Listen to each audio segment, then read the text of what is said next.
What's up, space pirates? This is your Admiral, the unbelievably unflappable Dr. Disaster, and it is astonishing how quickly some game studios, like take Arcane Studios for example, how they fall from grace, going from being celebrated by everyone, I've reached the top! to crash landing face first and becoming a laughing stock. Look!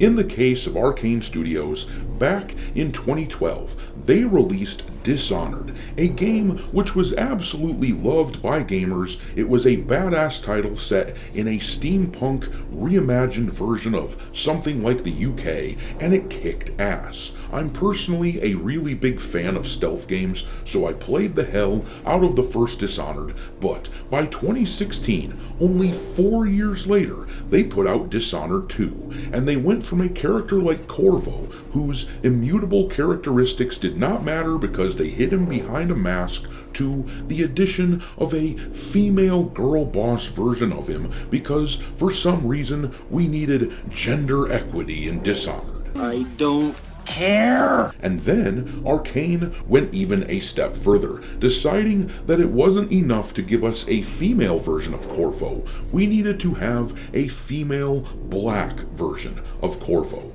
And if we look at this VG charts data, which is a bit dated admittedly, but still, it shows how all of these games were received. They went from 3 million copies that were sold of the original title on PC to about 2.5 million copies of Dishonored 2, and then Dishonored Death of the Outsider is estimated to have sold less than 200,000 copies. Arcane Studios was gutted in the wake of Gamergate, and the Dishonored series is emblematic of its downfall. Now, when we look at these idiots who work there, we think, You look like a bag of shit. the developers at Arcane, who made things that gamers loved, have been replaced by feminist activist weirdos, much like every other studio owned under the Xbox umbrella. But what is really funny is watching this strategy backfire. Arcane Studios just wrote an open letter to parent company Microsoft, making asses of themselves as they tried to get involved in geopolitics. The industry is just chock full of activists LARPing as video game developers, which is why we've seen so much shit released recently that people don't like in the gaming industry. Someone really needs to remind them of some basic truths.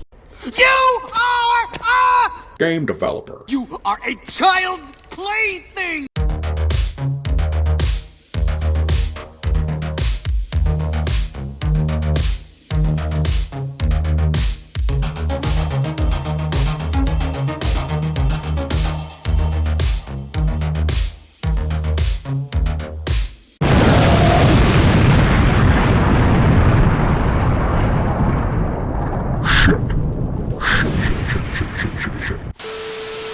Alright, me hearties, make sure that you hit the like button on this video, share it with your friends, subscribe to the channel if you haven't already, and also, I've started uploading some content onto Rumble as well, so make sure you look for Dr. Disaster over there. And don't forget to follow me on X, where my handle is Dr. Disaster 1. I keep a list on there of games lousy with wokeness pinned to the account at all times for your reference. Arcane Studios has certainly released a good chunk of crap that belongs on that list, and that is because they are more focused on this kind of shit rather than actually putting out good work. They are way too interested in real-world geopolitics, acting like they have clout and leverage over their parent company in any meaningful way, and let's be real here, nothing is going to come from this. Microsoft will completely ignore what was said in this open letter because these people at the modern iteration of Arcane are completely irrelevant these days. They haven't done much in the past decade or so that has really mattered in the grand scheme of things. It would be one thing if this open letter was from like Bethesda or something like that, but Arcane is a very obviously fallen studio. But let's read this article here from gamesindustry.biz talking about the politics that Arcane is espousing. And now, a real quick disclaimer here, I'm sure that due to the subject matter of this article, talking about the Israeli and Palestinian conflict, there are sure to be people taking sides in the comment section of the video, and I will tell you now that I sincerely do not give a shit about a conflict taking place thousands of miles away from me, where both sides have behaved like horses' asses, so I will not be responding to any comments talking about the actual conflict that's going on. Now, personally, I will say, I don't want anyone to die, but nothing that I can say or do will make it stop. And frankly, it's none of my business, and it is not the business of Arcane Studios either, but let's see what they had to say.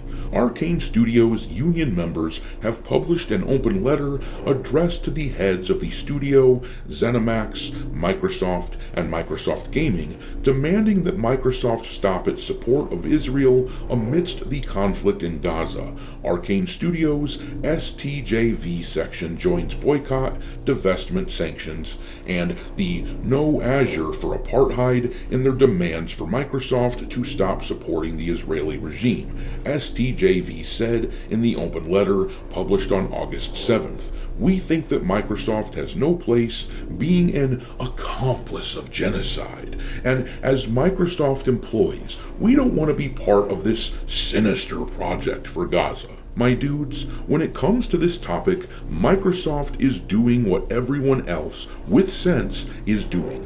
They're just existing. As much as I rag on Microsoft and Xbox for making boneheaded choices, in this case, they are just carrying on with business as usual, and you can't blame them for that.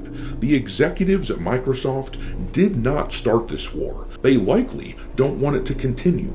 And hell, considering the fact that the people at Microsoft are typically progressive shitlibs, these people are most likely sympathetic to the views of the folks at Arcane, but they can't do anything about it. But anyway, the letter continued on, saying, "Moreover, we think it's our responsibility as tech workers to raise the alarm and to ensure that our technologies are used to make the voices of the oppressed heard and not facilitate their demise." On April 10th, BDS, a Palestinian-led movement which works to end international support for Israelis' oppression of Palestinians, announced a new boycott campaign targeting Microsoft gaming products to pressure the company to end its complicity in Israelis' genocide, occupation, and apartheid against Palestinians. But here's where it gets really juicy. It says next, the BDS called Microsoft perhaps the most complicit tech company in Israel's illegal occupation, and called for players to boycott all Microsoft gaming products such as headsets and consoles, and any games published by Microsoft-owned labels such as Bethesda and Activision Blizzard.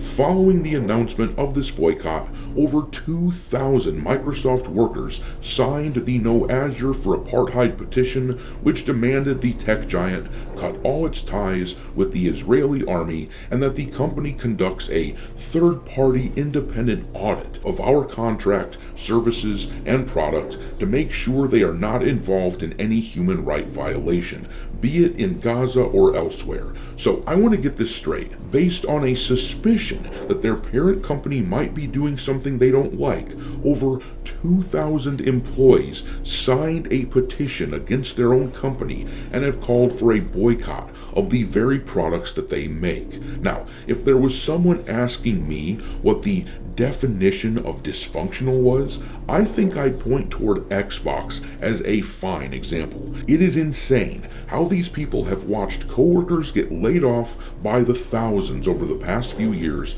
and they still have the audacity to boycott their own company. This is what being an overprivileged piece of shit looks like. These people have no concept of reality, and I think it's funny to see it all play out. After all, Microsoft wanted these people on board. They have helped gut the industry by promoting these activistic schmucks. Seeing them reap what they have sown feeds my schadenfreude in a big way. But I'm gonna leave it there. Drop your disdain for these activists LARPing as game developers into the comment section below, and we will talk there. Thanks for watching, me hearties. If you haven't already, your Admiral is inviting you to subscribe to the channel and become a part of the crew. Life as a space pirate may not be glamorous, but there's always plenty of booty.